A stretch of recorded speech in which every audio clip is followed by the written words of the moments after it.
తిరుమలలో రాజగోపురానికి మించి కట్టడాలు నిర్మిస్తున్న BVSS పవిత్రమైన తిరుమల క్షేత్రంలో శ్రీ వెంకటేశ్వర స్వామి దేవాలయానికి మించి ఏ ఒక్క కట్టడం కూడా ఉండకూడదు. ఇది ఆగమ శాస్త్రానికి పూర్తి విరుద్ధం. కలియుగ ప్రత్యక్ష దైవం శ్రీ వెంకటేశ్వర స్వామి దేవాలయానికి మించి ఎలా ప్రైవేటు మఠాలు కట్టడాలు కడతారు? ఇంత ఎత్తులో ప్రైవేటు మఠాల వారు కట్టడాలు కడుతూ ఉంటే టీటీడీ ఏం చేస్తుంది? ఇప్పటికైనా టీటీడీ అవినీతి మత్తులో నుంచి బయటికి రావాలి. తిరుమల క్షేత్రంలో అక్రమ కట్టడాలను తక్షణమే కూల్చివేయాలి.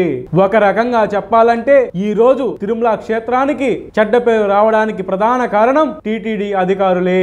టీటీడీలో సెక్యులర్ అధికారుల వల్లే తిరుమల క్షేత్రంలో అవినీతి అక్రమాలు రోజు రోజుకి పెరిగిపోతున్నాయి. ఇంత ఎత్తులో కట్టడాలు కడుతూ ఉంటే కనీసం ఆగమ శాస్త్ర పండితులు ఏం చేస్తున్నారు? ఇటీవల టీటీడీ అధికారులు BVSS మఠం హైట్ కొలతలు ఎలా వేశారంటే క్రింద నుంచి కాకుండా మొదటి అంతస్తు నుంచి పై అంతస్తు వరకు వేశారు. ఇంకా ఎంతకాలం టీటీడీ అధికారులు భక్తులను మోసం చేస్తారు? ఇప్పటికైనా టీటీడీ అధికారులు తీరు మారాలి.